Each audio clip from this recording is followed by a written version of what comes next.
Hey, welcome to my hard clue guide. I've had a few people ask me here and there about how I complete clues, and I thought I'd just do a quick video to show you what I have in my inventory and how I actually run my setup.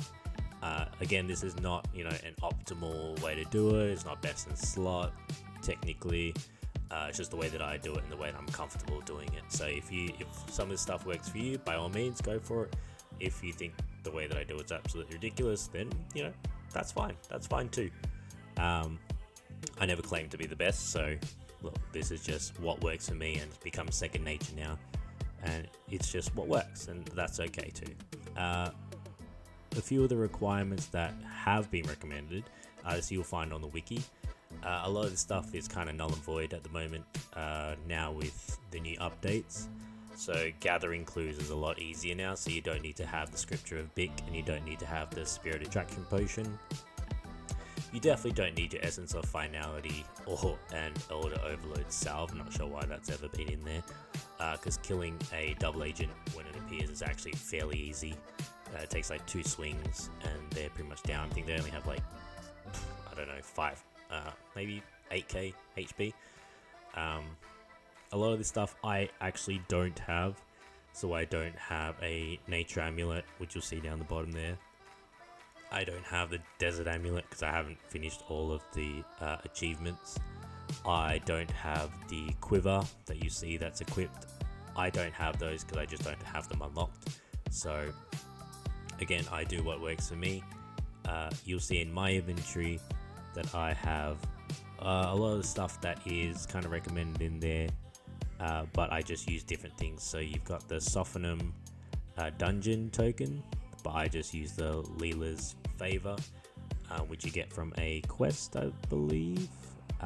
But yeah, there's a lot of things in there. You just kind of chop and change and do what works for you.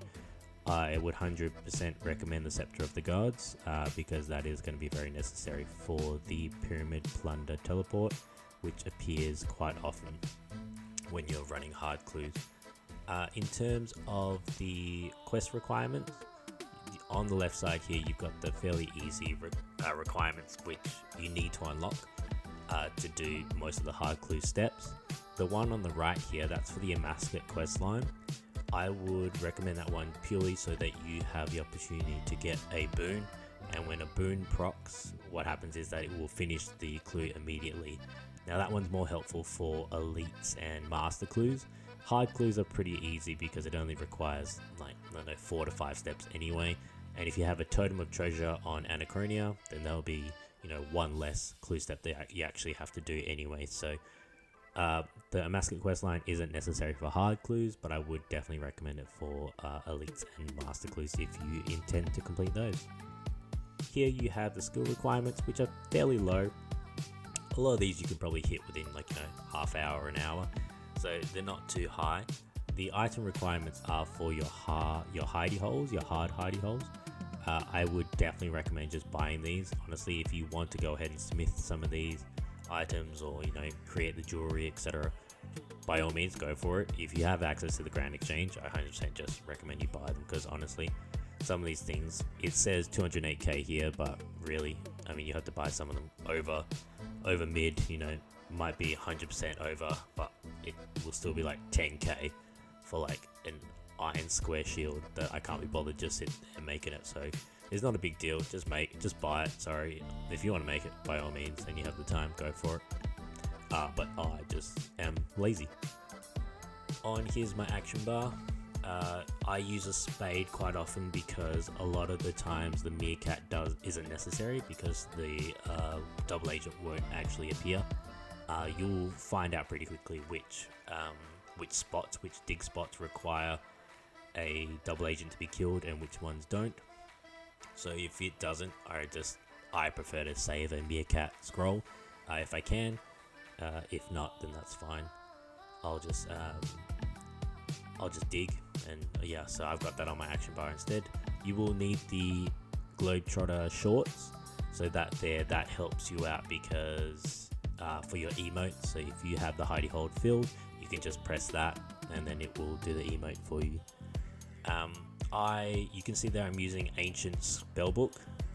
The reason I'm doing that is because you will need to chop and change between regular spellbook and lunar spellbook, and you will be doing that quite regularly, so it's probably important that you have ancient spellbook on, but again, this is just what I do. This is what works for me, so it's not necessary that you need to do it as well, but this is just how I run it. The next part of the video, I will run through and show you how I complete some hard clues, just so you have an example, and that just so you know that that's what it looks like as I am running it. As you can see on my screen as well, I do have the Alt 1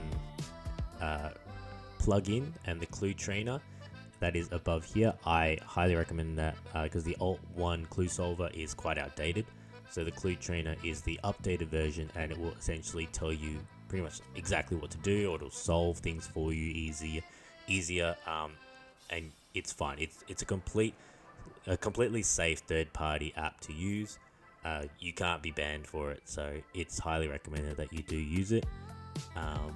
It is completely safe to use, and I do recommend that you check it out in the Clue Chasers Discord. That's where you'll find it there, or you can Google it as well if it's easier for you, and that is highly recommended to use. Alright, so for now we're just going to run through some clues, just so you can see what it looks like. I'm going to start my meerkat.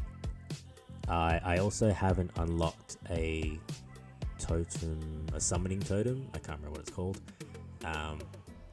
on Anachronia, so my meerkat, it's only 48 minutes, and that's fine.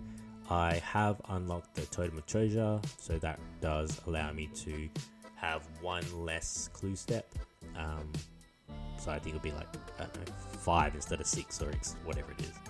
But if you haven't unlocked that, again, not a big deal, not a massive deal, but I would recommend that you try to strive for that totem in particular. It's actually the only totem that I do have. But for now, let's see what I can do. So here you see it's given me the coordinate, and automatically it tells me where to go.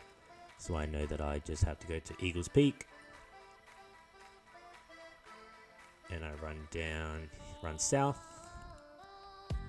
and I dig here. So here, if I just dig and I don't use my meerkat, this one I know will spawn a wizard. And I know that because I've done clues for so long. So again, it doesn't take long to kill it, but if I wanted to save those few minutes, then I would just use the meerkat. So here, this is where you need to change the lunars. So because here I can't actually click L, it won't work for me. So I just click it, and then I go Lunar Spellbook, and then I click on Karazi Jungle. And again, I know this because I've just done clues for so long.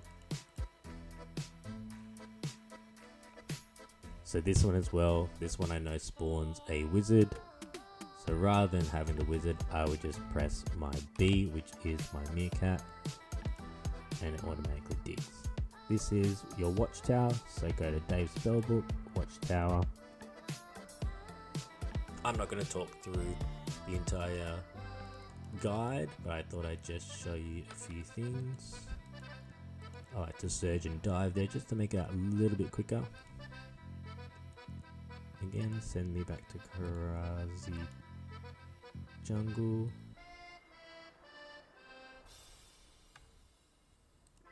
I apologize in advance if I mispronounce anything.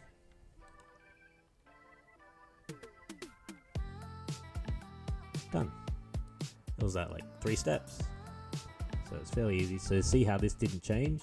Because it's giving me the exact same spot. And I just dig again. So here I use my Passage of the Abyss.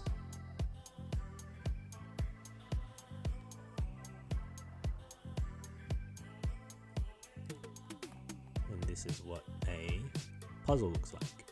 So again, Alt 1, great for this. Clue Trainer, sorry. And it tells you exactly what to do.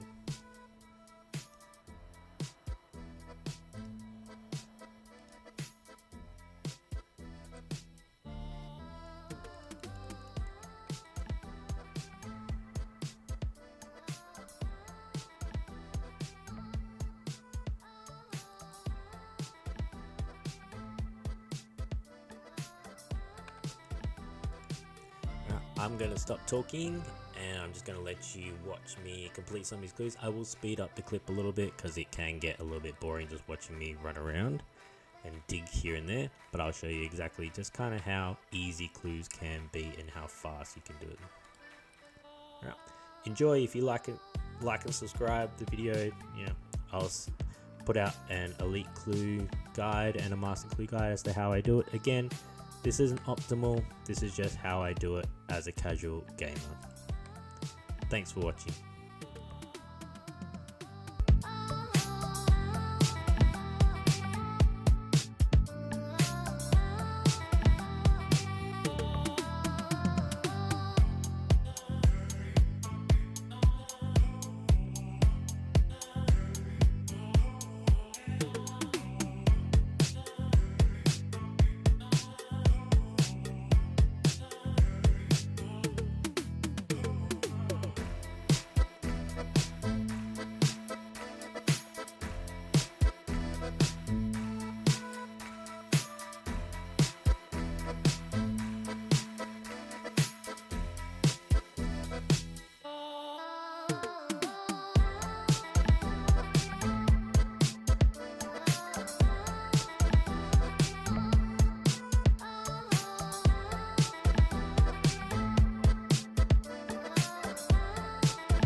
So that there's just me completing about 6 clues within just over 10 minutes, 12 minutes. Again, I'm not a speedrunner, and I'm never going to be. I don't intend to, because I do clues while I'm watching Netflix or whatever's happening. I might be doing several things at a time that my brain's just kind of doing this without even really thinking about it. It's kind of a brain dead activity essentially, and that works for me. And if this works for you too, then by all means go for it. It's not something that you need to really pay too close attention to. So if you want to take that a little bit longer to run around and do whatever it is while your character is running somewhere, then by all means I recommend you do that. And you can see as well that I don't necessarily follow exactly what the clue train is telling me in terms of dive to this spot, surge here, because that just is not something that interests me. And if that's the way that you like to play it as well, then I recommend that you do what works for you. I think that's what makes this game fun, is that you don't have to necessarily follow a guide completely to the letter.